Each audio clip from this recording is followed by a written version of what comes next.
Welcome back, ladies and gentlemen, to the 2024 Justin and Tyler Movie Awards, the 11th lineal Justin and Tyler Movie Awards, and it is now time for the top 30 best movies of 2024.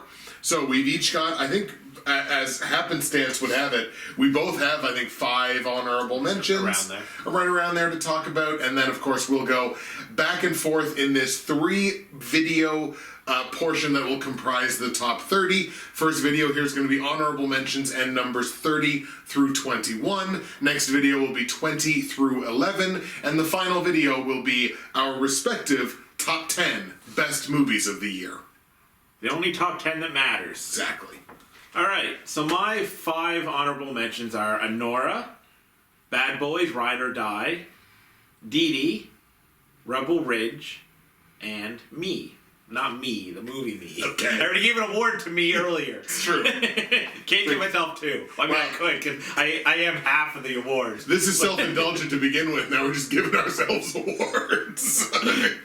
Sorry, go ahead. Twice. It would be the second time. Alright. So, Anora, I like Anora. You know, I think it has some pacing issues, even though Mikey Madison is just phenomenal. Like, just a great performance. I think the movie's good. And my dealings with Sean Baker has been basically, I've only seen a few of his movies. I love The Florida Project. There was another movie or two that I thought was okay. Anora is an 8 out of 10 for me. I do like Anora. I have no serious issues with it, besides like the pacing is kind of here, but I do like it. I don't think it should be as beloved as it is, because I'm like, I don't think it really deserves that. But, you know, it was good enough to get an honorable mention. I've seen like 160 movies, so, right. You know, it's within like 35, top 35. Bad Boys, Ride or Die, surprisingly fun. Like really fun movie that I actually, like, cared a little bit about the characters. I'm not like a big Bad Boys guy. Like, I enjoy the movies, but I was surprised by how much I like this. Well, I mean, my guy, if you're not going to make that movie fun, why would you ever make it? Yeah, like that, because it had like some really inspired shots. Like, didn't it go first person at one point? At some point, I think it did. Like in that like warehouse, I can't remember where it was, but I feel like it was like a warehouse or something. It probably wasn't, but I remember like that being kind of fun. So for Dee Dee, I'll just read my critical review because it's pretty decent.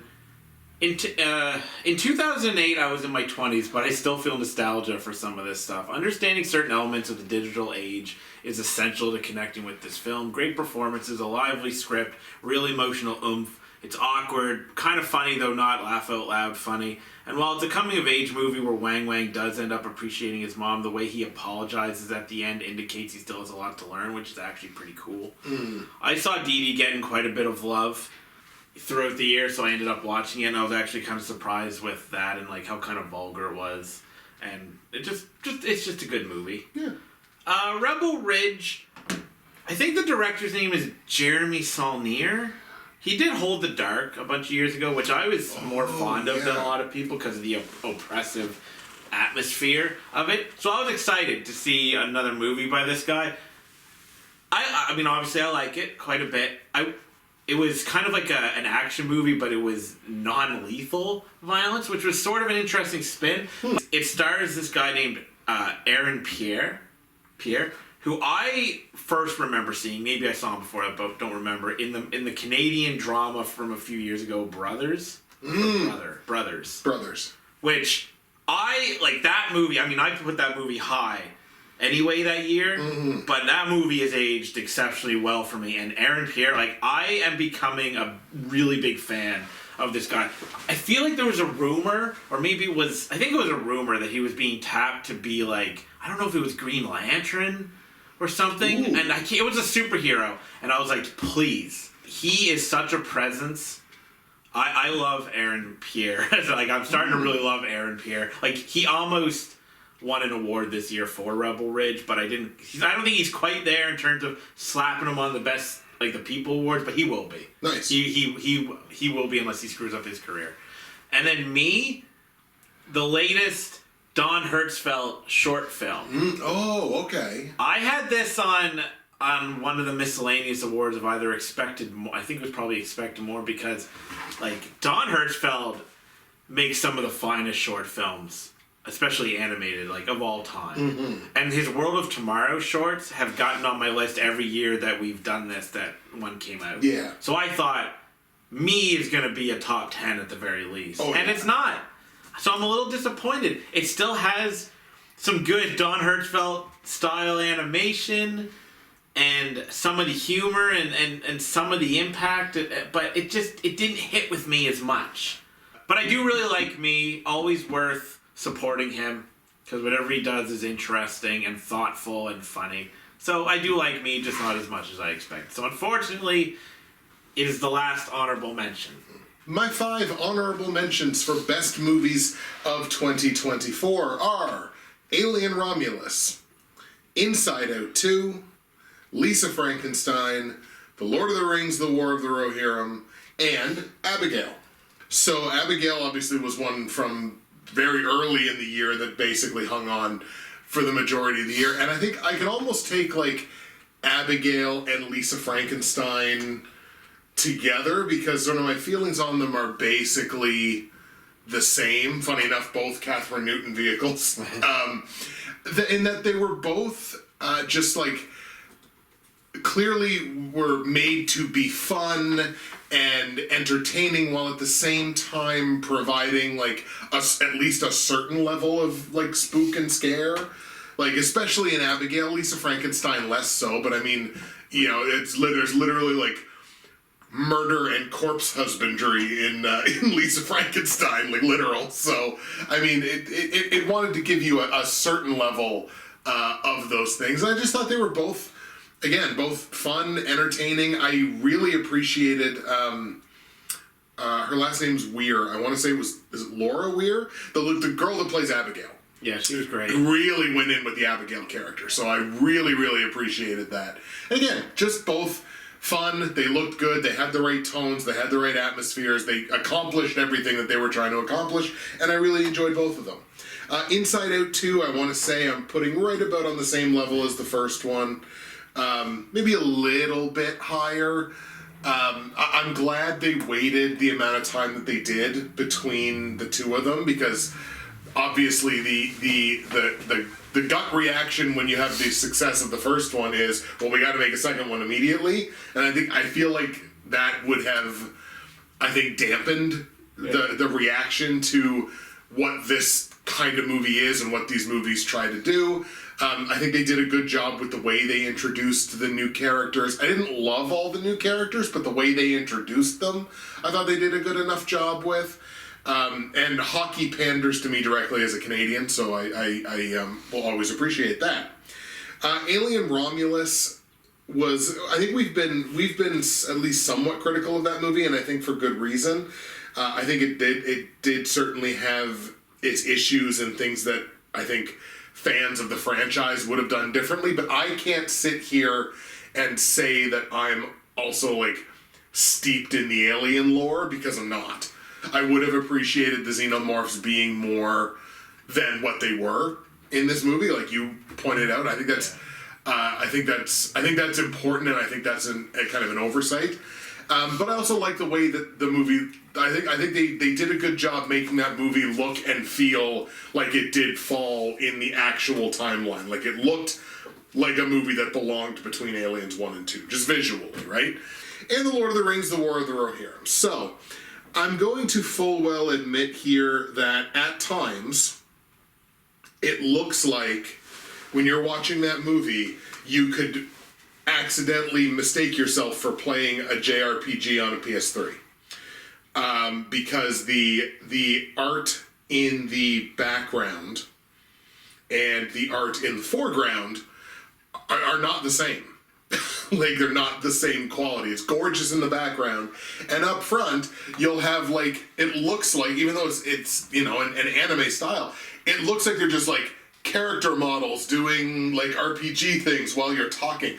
Like, and that happened multiple times. It's like, okay, this person's giving like an eloquent speech, but they're just making these like body model body motions, and they're just like, where does that come from? Like, you chose to animate it that way. Why would you actively choose to do that? But I appreciate the story of Helm Hammerhand, and I appreciate any kind of return to Middle Earth. So I did still enjoy the movie, just obviously could have been a lot more than what it was. And the only other thing that I'll mention is the fan service points at the end were totally unnecessary, but I also wasn't like, ew, that's gross. Like, I was like, oh, cool, there's Saruman. Oh, cool, they mentioned Gandalf. They didn't need to be there. They were, that's fine. But they definitely didn't need to be there. But I was like, I wasn't like, yes, they mentioned the old stuff, and it wasn't like gross they mentioned the old stuff. So I kind of fell sort of neutral on that, but definitely did not need to be there. So those are my honorable mentions for the year. Alien, Romulus, Inside Out 2, Lisa Frankenstein, Lord of the Rings, The War of the Rohirrim, and Abigail. So for Lord of the Rings, you know, I'm not a Lord of the Rings fan, but I popped a little bit for the name drops at the end. I was like, yeah, and then I was like, right. In that moment, I know who they are. That's cool. I know that guy. I'll just add, I wrote, Hera being the bride at the end was a nice visual spectacle when she came out. I wrote that in my notes. I just thought I'd add that, but I pretty much agree with whatever you say there. Yeah, in terms of Alien Romulus, like, I'm not like steeped in the lore either because I have no memory, so I can't remember lore. It's just literally comes down to make the aliens better. Yes. That's it. Absolutely. That's all it would have needed to be an 85 for me. Maybe even a 90 if it was done super well. And instead it's only a 75. Lisa Frankenstein won my nostalgia made this bad movie good. Because I don't actually think it's probably not a good movie, but I still enjoyed it. Because I said at the mid-years, I'll say it here, that I think it fails as both a horror and a comedy, and yet I was still entertained by it. Right. So it's like, that's cool. Inside Out, I did not give a shit. No? I turned it on and watched it for 5 minutes, and I was like, I'm not feeling this. Because I think I'm over Pixar. Like, I need a break, I think, from Pixar. Because I really just didn't care at all. And I liked Inside Out, like, quite a bit. I just turned it on, and I was like, I'm not actually in the mood for this. Well, I mean, you talk about a studio that's got a formula. Like, yeah, I'm burnt out on their visual style. They're experts at their visual style, but I'm kind of burnt out on it. Like, I find myself wanting to watch, you know, different animation styles more than I like their like CGI style. But I'm sure I'll come back to Pixar. My number 30 is Aggro Drift. Oh, It's the Beekeeper. Oh, okay, good. I wanted to get this on here. Pretty surprising movie in its quality. Jason Statham's always really good in action movies. He's not really the problem in these types of movies, like the more average ones he does. I've always said he just kind of doesn't pick good movies a lot of the time, but he's a great action star. I think the beginning of this movie is one of the most important scenes of the year because it shows like old people getting scammed by scammers, like phone scammers and stuff, and then I think his grandmother or whoever it was that he was close to, he kills herself. And then he's just like, I'm going to go deal with this. And he just straight up messes them up. And that like first 20, 25 minutes or whatever is so satisfying and sad. Deeply sad, but also satisfying because these scammers should be shot for what they do. Like, there's no respect for these scammers whatsoever. And then the rest of the movie, it's just like it's just a good action movie. Yeah. It's nice to see Jason Statham put out a good action movie, so I'll just, kick off my top 30 with The Beekeeper. And that was another one that was really early in the year. Yeah, it was. Yeah, so that's good. My number 30 best movie of 2024 is going to be a quick one. I talked about it earlier in the best actors when I gave a nod in the honorable mentions to Anthony Hopkins. It is One Life. And I did make a significant mistake when I was talking about that movie, which I would like to rectify right now. I think I mentioned that it was in Poland. It's not. It's Czechoslovakia. Wrong place. My apologies. But it's the story of Nicholas Winton and what came to be known as the Kindertransport, which was getting a large number of Jewish children out of Czechoslovakia during World War II. And again, the masterfulness of Anthony Hopkins is what pulls this together. I will say that they were in a real big rush to get to 1938. Like, because the narrative hops between what was the 38 and the present day when he's an elderly man, but they're in such a rush to get to 1938, like early on in the movie, like just like slow, just like tranquilo, like breathe a little bit. And once they do actually slow down and kind of let the narrative breathe a little, the movie becomes way, way, way better. Like, this could have been an 80, but they're in such a rush at the beginning of the movie, like, so the pacing's kind of all over the place in the early part, but once they slow down, it's like, okay, now this is much better, and now a performer like Anthony Hopkins can take over and make the movie what it was. So it did still wind up hanging on for my number 30 spot, One Life. I didn't see it.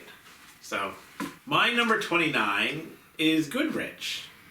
Ooh, okay. This was one of the few movies I got to see at a theater this year. Me and my brother went and we saw 3 movies when he was home, and this was my favorite of the bunch, and I was not expecting it to be much of anything. We were just like, we need movies to watch, let's go see Goodrich. It's like a dramedy, could be okay. I'm not a Michael Keaton fan. Like, I don't go, oh, Michael Keaton's in this, I gotta go watch it. I'm really not. I'm just like, okay, Michael Keaton is who he is, and that's great. Yeah. And Mila Kunis, I'm like, yeah, she's fine. Like, I'm not really a fan of anything to do with this movie. And yet, I was watching it, and it was funnier than I thought it was. It had more heart. Like, I was more invested in the characters.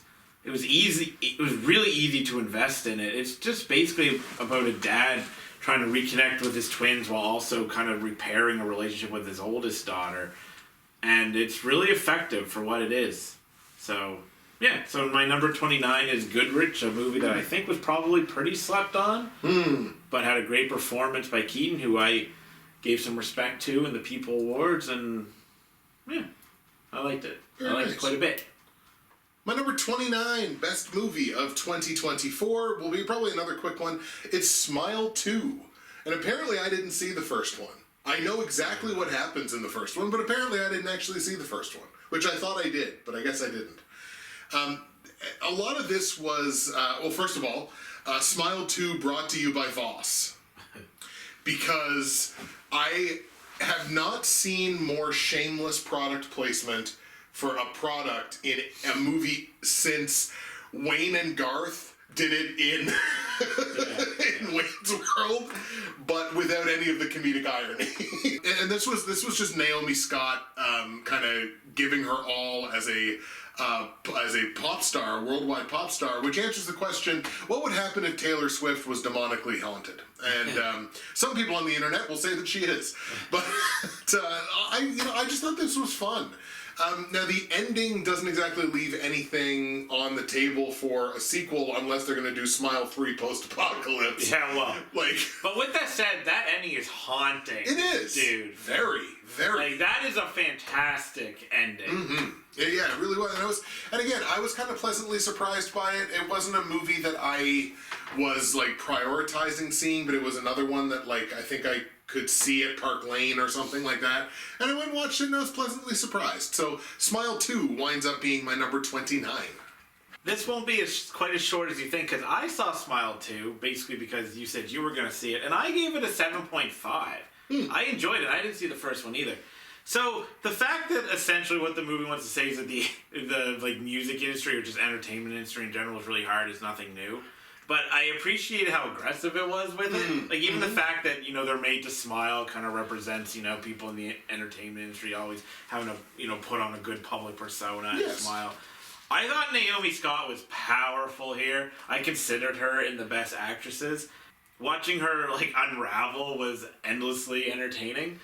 I remember I was watching it and she's pretty, and I was like, she's really pretty. What's she from? And I forgot she was a Pink Power Ranger in that one movie that you didn't love and I liked a little more. But 2017. Yeah, I want to say Power Rangers. Yeah. But I remember thinking back then, wow, she's really pretty. And then again, I'm like, wow, she's really pretty. And I'm like, oh, wait, it's the same girl. I think it's possible that she might be really pretty. She might be pretty. Yeah, no, Smile 2 was, almost great. And I was not expecting that at all. That probably could have been a good candidate for I Expected Less, but again, I was positive that I'd seen the first one and liked the first one, so right. My expectations were actually I gave it a 7.5 as well, so kind of right at that level, but I never saw the first one. It wasn't really that scary, and the atmosphere could have been a lot better than it was. So that's kind of what prevents it from being one of the great horror movies, at the very least, of the last 10 years. But, right. But you know what? I'd be in for a Smile 3, and yeah. I was not in for a Smile 2. But seeing this, I was like, cool. Yeah. My number 28 is Strange Darling, which seems to be a darling amongst the people that saw it. It's told in a non-linear fashion, and quite frankly, I think the beginning is so artsy, it's up its own butt. And it kind of always maintains a little bit of that, but it becomes a little better. But what I really liked about this, outside of the performances, which are great, is that the non-linear structure actually works incredibly well to introduce little details and make you think that the movie is going to go one way, and then bam, there's a twist that recontextualizes the entire events of the movie, and you think, wow, okay, we're on to something different now. So, I mean, I guess that's really all I need to say about it. Non-linear structures can kind of be a little sometimes. You really need to earn it, but I think the Strange Darling actually earned the usage of, this kind of gimmicky narrative, formula, I suppose. But it did work here, so yeah. Number 28, Strange Darling. Yeah, I've definitely heard that movie come up in more than a few conversations about movies that people really liked this year. Sorry, one last point? Yeah. Another thing that I really like about it is, it's a thriller, and it's a thriller that never stops. Some thrillers kind of take a minute to slow down, and that can work. But this one is just now we going. It doesn't give you a break. It's thrilling, right? It doesn't overstage welcome, and it's thrilling the entire time, which I also appreciate. Excellent. My number 28 best movie of 2024 is the movie that it feels like nobody saw but me, The Madones. There's no record of this movie anywhere other than IMDb, so I know it exists. Yeah. But it seems like nobody actually watched this. So The Madones was directed by Barry Dunn, who was Ray from Trailer Park Boys. And it stars, one of the stars is Lucy Découtere, who was Lucy from Trailer Park Boys. And, Barry Dunn has, legitimate chops as a filmmaker, and very much needs to be working way more than he actually is. Because, if this is the quality of film that he can put out, then he deserves to be directing a couple of things a year. Even if they are small productions, low budget, whatever, he needs to be producing more, because it was a very measured and composed and really laser focused directorial job by him. This is exactly the movie that he wanted to make, exactly how he wanted it to feel, exactly how he wanted it to look. And you can tell when it's one person's vision versus, again, the curse of the 27 studios, where everybody's kind of got their opinions in there. So The Madones tells the story of a former musical act between three sisters. They had a one-hit wonder a few years prior, and they've been disconnected now for years. Lucy Découtère's character suffers from schizophrenia, spends the whole movie basically battling the voices in her head. So it's a really interesting examination of familial ties and schizophrenia, and the way, a community who once embraced you as like, you know, these, you know, they're a one-hit wonder. Everybody knows them. They're known all over the world, and how that eventually fades away when now all of a sudden you're not on top of the world and you're someone who's struggling and you're almost a ward of the community, how those feelings can turn. And I just thought it was just a really enjoyable and really intriguing look at, you know, a community and a family and kind of how they deal with the, not just the B side of fame, but like the underbelly of former fame. Like everybody wants to get famous, nobody thinks about what it might be like when that fades away, kind of thing.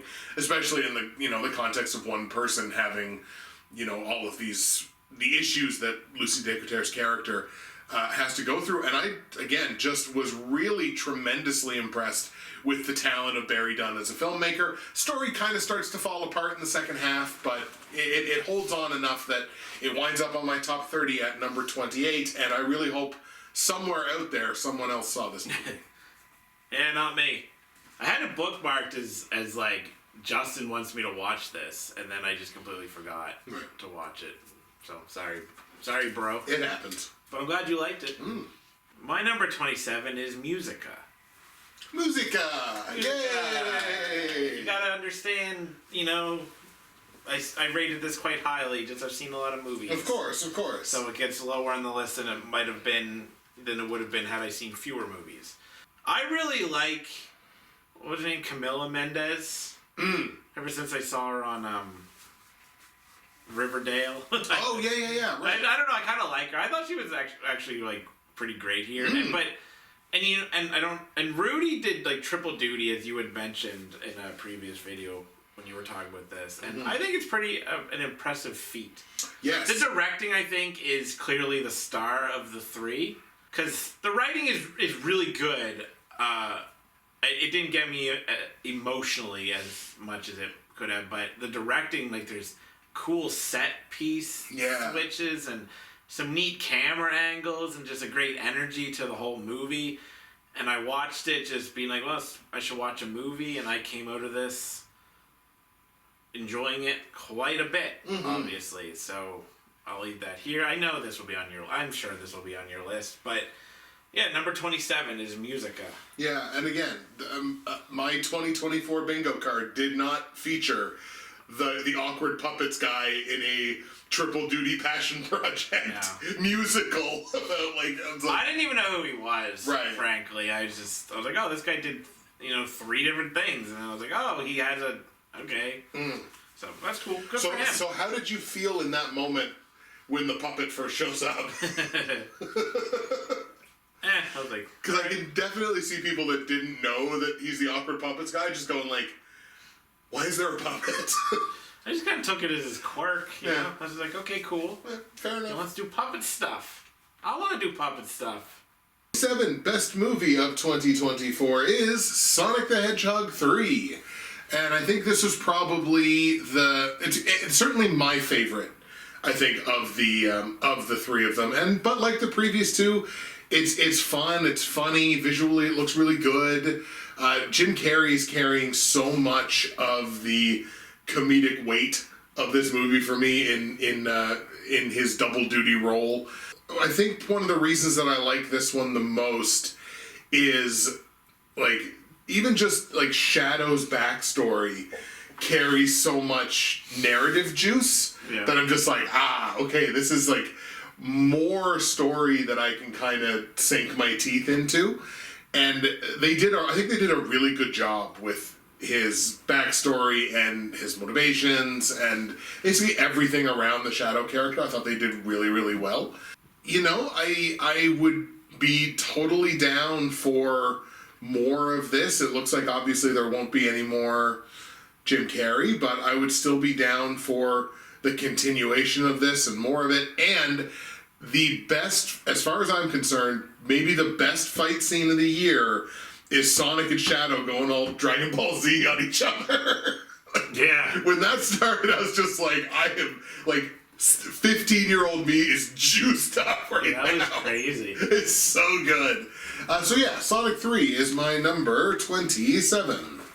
Yeah, Sonic. I think Sonic 3 had the honor of closing out my year because it was the last movie I watched. I believe. Yeah, there you go. So, yeah, Sonic 3 is good. I'll just say, I think Knuckles carries the comedic weight for me.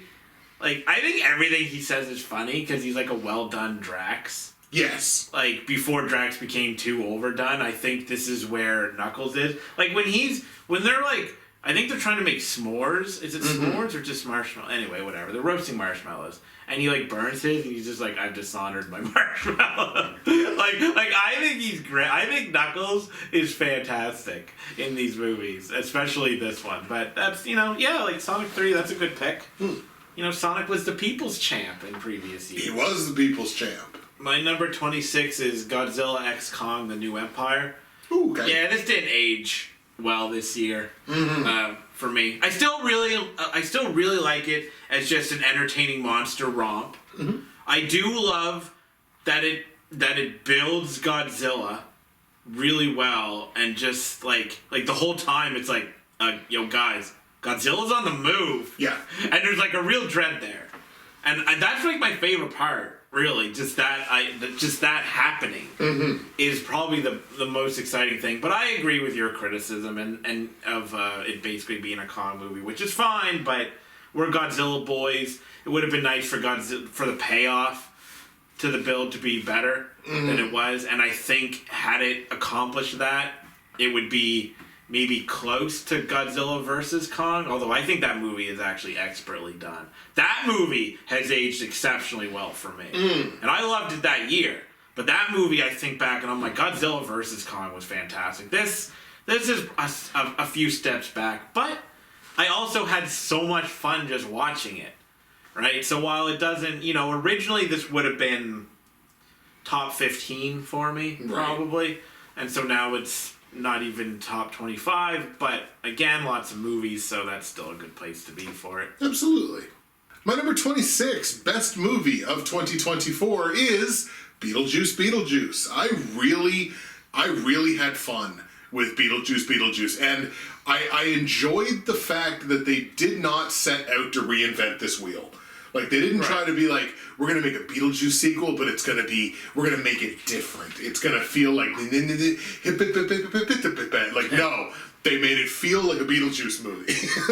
Like, pretty darn authentically feels like a Beetlejuice movie. And you can tell that Michael Keaton is having a ball back in that same saddle. Shout out to Bob for the most emotionally evocative cinematic death of 2024.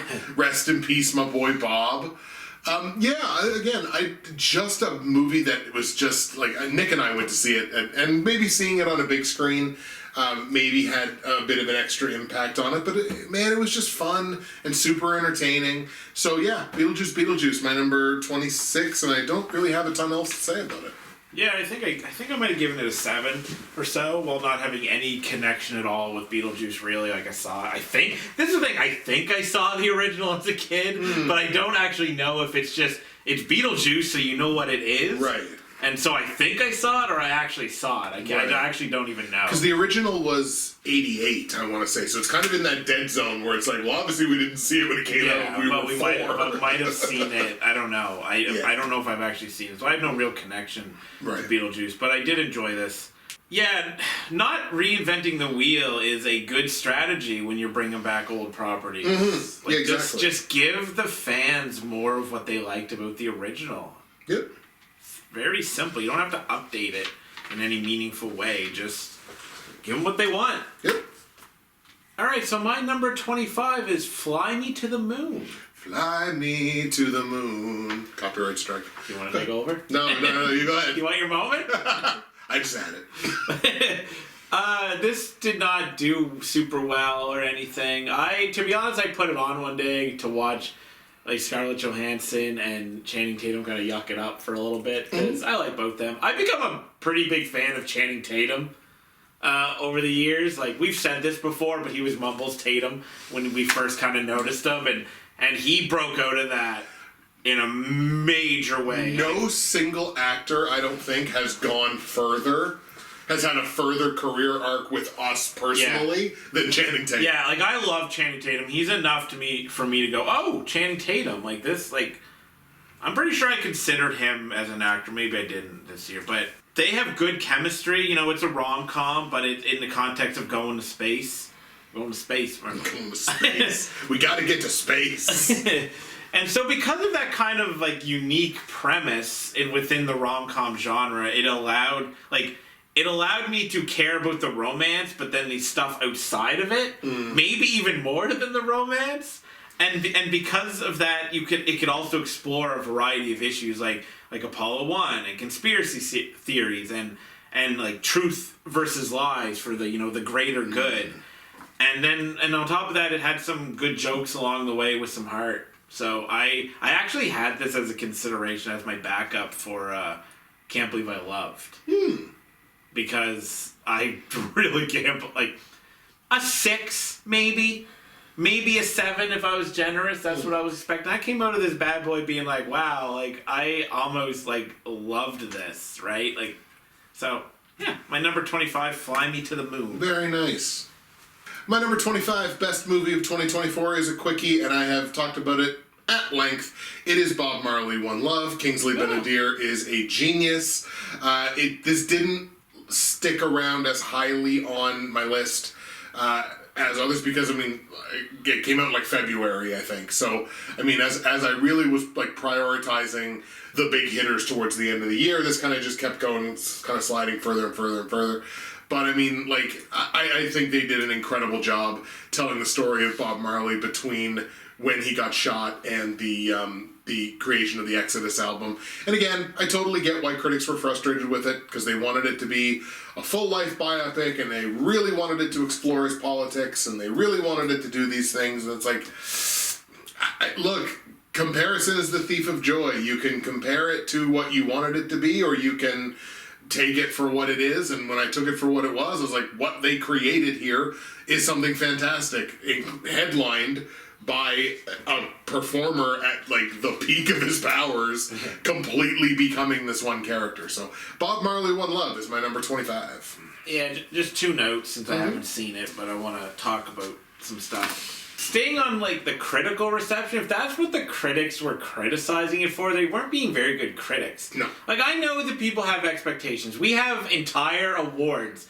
dedicated to acknowledging, like, pretty uniquely, I might add, because critics don't do this. Never. Really.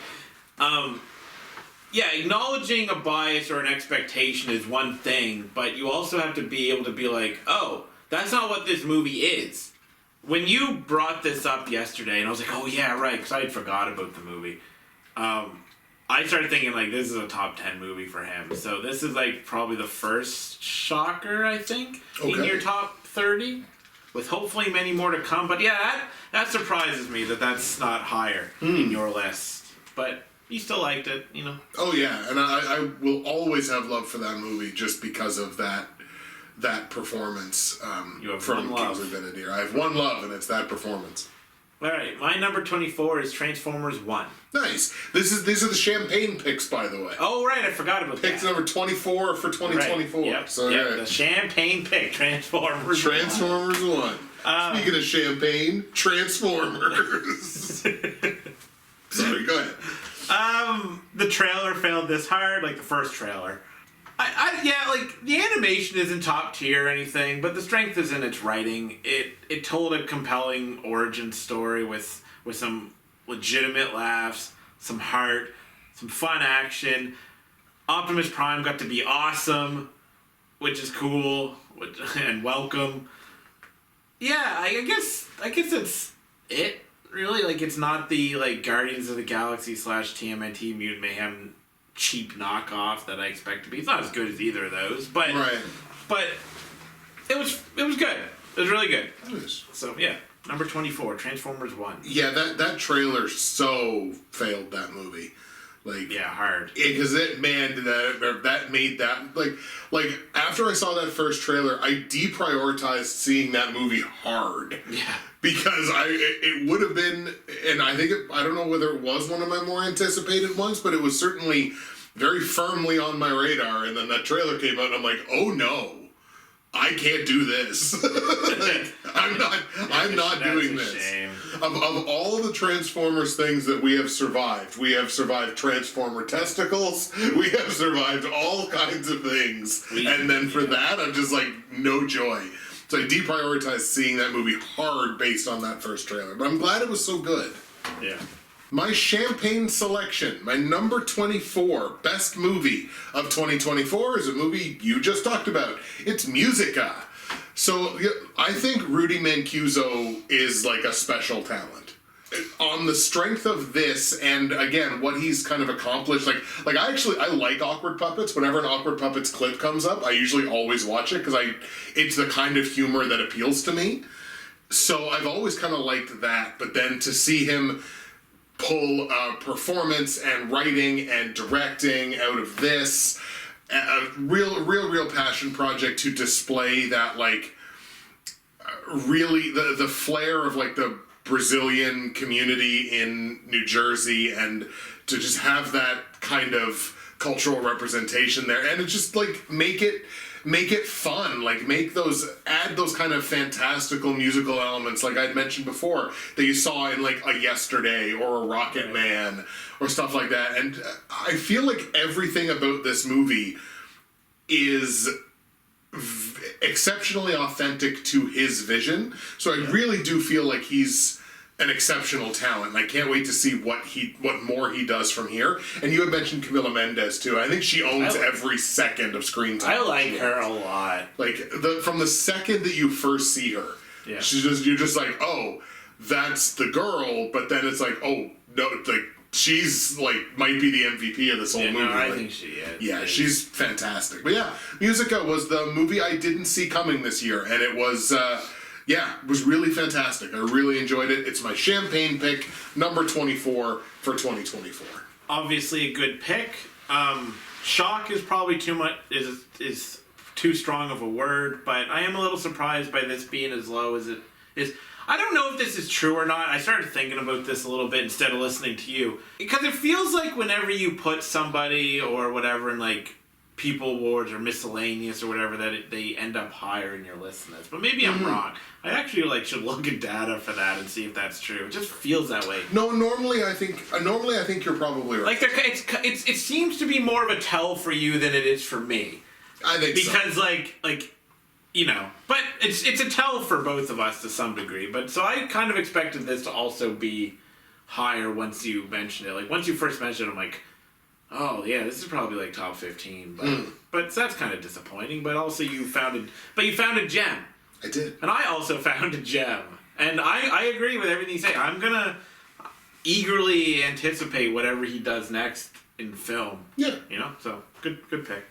My number 23 is Tuesday. I find two-thirds of this movie to be awesome, and the final third is a little hokey but still good. The central core of mother and daughter is strong, but death itself is the real interest, heart, and tragedy for me. I can understand why somebody might not like this interpretation of death because it's like a bird or whatever, and the special effects are a little wonky, and it kind of just death mostly just kind of grunts and doesn't talk much, just kind of listens almost but I don't know. There was a scene that I don't have the quote written down, but it's near the end when they're talking about death and memories. And no, they're talking about if there's a heaven, because she's asking death if there's a heaven, and he says something about or God or something, and it's not in a conventional sense, but it's in the echoes of what you leave behind when you die. That's what heaven is or something. And I thought while not my personal belief, I also thought it was a very profound and beautiful sentiment, and the way it was worded, which I had written down but lost all my notes, was really fantastic. But yeah, the originality, passion, emotion, intelligence, and performances, and Death's design overcome whatever blemishes it has. Though I don't think this movie exactly set the world on fire.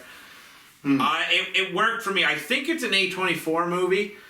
which tend to be a lot of like either they work for me quite hard and really get to me, like or they're men. intending to, or I'm like, or they're men, or some of these other ones I've seen that I actually just didn't like at all, and I was kind of like, this is like pretentious nonsense. Tuesday, I didn't think was pretentious nonsense. I'm sure some people think it was, but not me. A24 got me.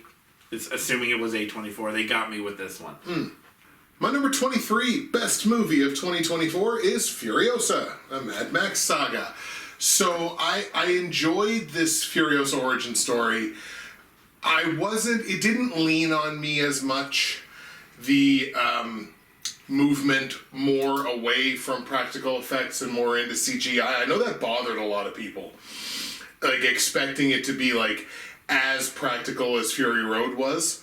But like the fact that they did employ some more CGI, it like seemed to really be off-putting to some people. Didn't really bother me all that much. I enjoyed the action. I enjoyed the story. I like Anya Taylor-Joy, obviously, basically in all things. At the same time, it didn't really leave me with the same kind of like visceral emotional reaction that Fury Road did, because like Fury Road was like was really impactful in that way. I didn't really think this one was. This one was like, okay, they wanted to tell Furiosa's origin story. Cool, we're gonna get a Furiosa movie.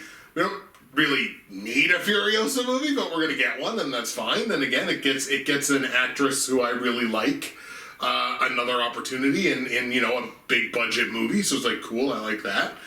And yeah, that's about it. I just enjoyed it. I just had fun with it. Like, it's big bombastic sound. I'm glad I saw it in IMAX, because like if you're gonna see that movie, you might as well see it in as technically brilliant a format as you can find. So I saw it in IMAX, and I enjoyed the fact that I did. So yeah, Furiosa is gonna be my number 23. Three. Yeah, Furiosa is a good movie. The people who hate on there being CGI don't realize that George Miller admitted that there is CGI in Mad Max Fury Road as well. Yes. There's always been CGI. But that's really all I have to add. I think it was an entertaining movie. Obviously, not one we needed, but then if it's good, who really cares, right? Right. And it was a good movie. Yeah. Alright, my number 22 is Snack Shack. I'm going to read my critiquer, because there's not really a ton to say about the movie, because it's ultimately just kind of a raunchy comedy. Right. But so I'll just read and probably just leave it at that. I haven't even heard of this. Yeah, it loads it on a little heavy at the end there, but it got me. Knew when to take a moment to breathe and embrace something other than what it was doing the rest of the movie. With that said, I didn't laugh a ton at this, besides the fuck dog part, but the energy of this film is enchanting, and the chemistry between everybody is A+. AJ and Moose feel like best friends, very vulgar, with 14-year-olds doing all kinds of shit in the 90s. This may not change your life, but it's pure entertainment. Just about a bunch of kids who open up a snack shack and get up to all kind of crazy hijinks. The fuck dog part is I think they put fucking ketchup on a hot dog and sell it to a kid. Oh. It's not like they fucked a dog. It's just Yeah, that's good. I remember that was like one of the few parts where I did laugh at that. It became like a big deal with the kids and stuff. And very vulgar comedy. I don't know. It was just very endearing. So, Snack Shack, my number 22. Okay. No, I hadn't even heard of that. I was completely unaware of that movie's existence. Same, until I was just kind of looking for... Because I'll look for best movies of the year, like, throughout the year. I'll just Google it, and then, like, you get, like, gems like that you've never heard of. And you're like, oh, okay, this seems lighthearted enough to just slap on and watch. Sounds like maybe what you might hope that, like, the 4:30 movie might have been. Yeah. Yeah. From like... a art perspective? Yeah. My number 22, best movie of 2024. I think I'm going to get some disagreement on. Yes. Maybe. Finally. Let's see. It's the Chapter 1 and Chapter 2 of The Watchmen. Okay. And we kind of made the decision that we were going to treat them kind of together. Yeah. The same way that I did with, like, X and Pearl a couple years ago. For some, like, look, this is animated beautifully. I think it looks fantastic. I think I have to kind of live in a world where, like, the kind of dour, kind of uber broody nature of this content just doesn't really hit for me for some reason, which is weird because this kind of content has worked for me before. Right. But for some reason, it just doesn't hit with me now, and it's kind of awkward to say, but I think Rorschach is the problem for me. Oh God! Like, you just brought on the Watchmen fan I base. did. I'm not there. I'm not fighting with. No. you. I don't. I will take Everyone on the loves word. Rorschach. I know. Even though I they know. shouldn't. It's kind of the point, Right? Not, but then he's also cool. Right, but so. I think a lot of it, the problem is Rorschach for me.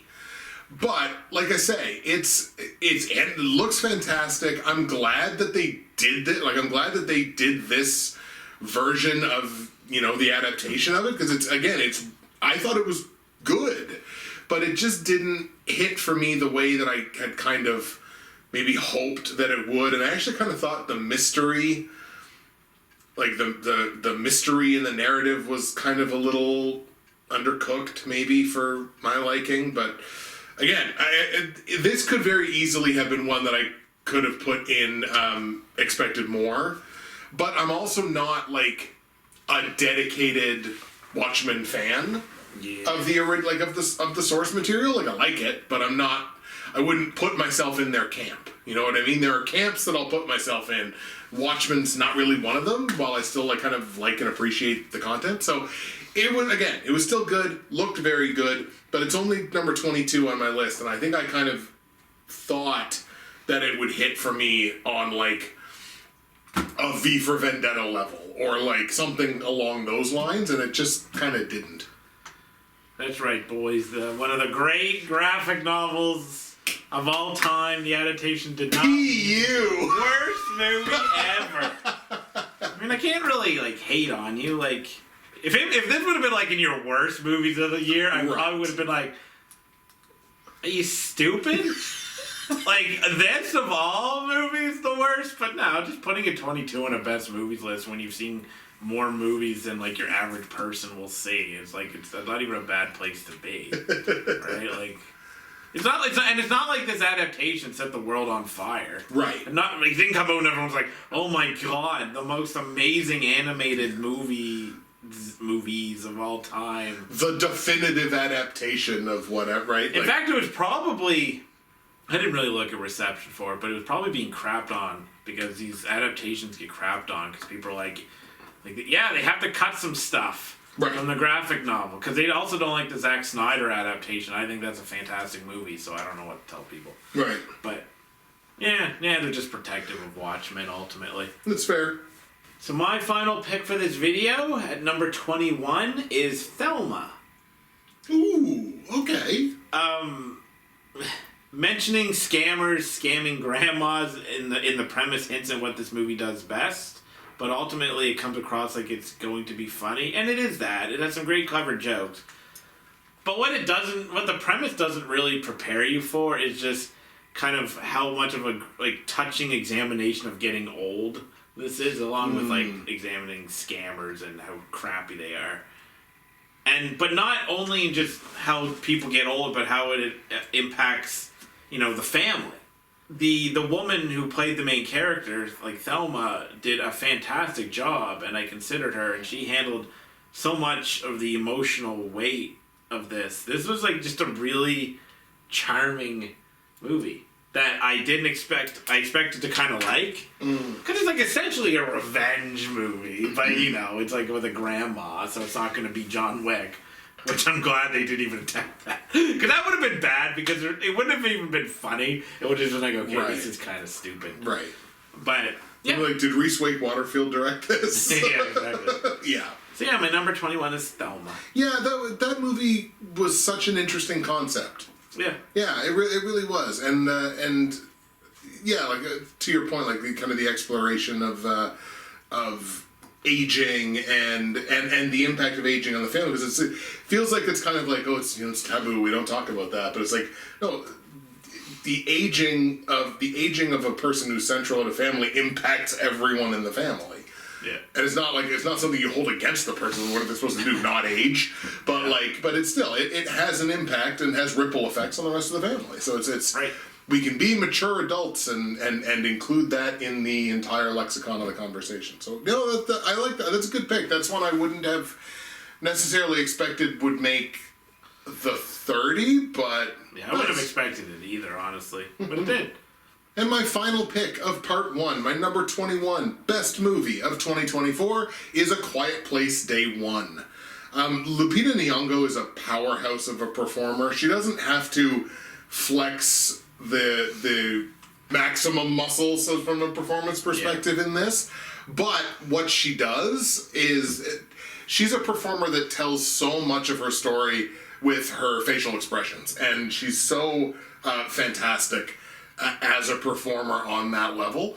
And this, I think, for the most part, holds the tension of the predecessors in this series, along with the seismic jump scares. There's the one or two best jump scares in this movie are pretty well toe to toe, I would say, with the best jump scares of the other two movies in the franchise. What's tough for me is there's no replacing or replicating Emily Blunt in this universe. Right? Even with a performer like Lupita Nyong'o up front, you can't replicate Emily Blunt in this universe. But they did figure out the "hey, everybody better be quiet" thing awfully quickly. They figured that out really fast. Which, I mean, is honestly is fine. It's not so much a criticism. I enjoyed the movie. I definitely did. I'm making it sound like I didn't, but I definitely did. I'm interested to see where the Quiet Place franchise goes from here, if anywhere. I hope it continues on. I hope we see more, because it feels like there's still a lot more story to be told here. But yeah, Quiet Place Day 1 is my number 21. Yeah, I don't hope they continue this. No? No. I wanted to really like this. The director did Pig. Right, the director did do Pig. And so I was so impressed by Pig. And I think he does a good job here. Mm-hmm. It just was never the project I wanted him to go on to next. It was Jeff Nichols, and I'm like, no, just... So he got off it. He went off to do the bike riders and stuff. Mm-hmm. So I was like, good. He was off doing his own thing.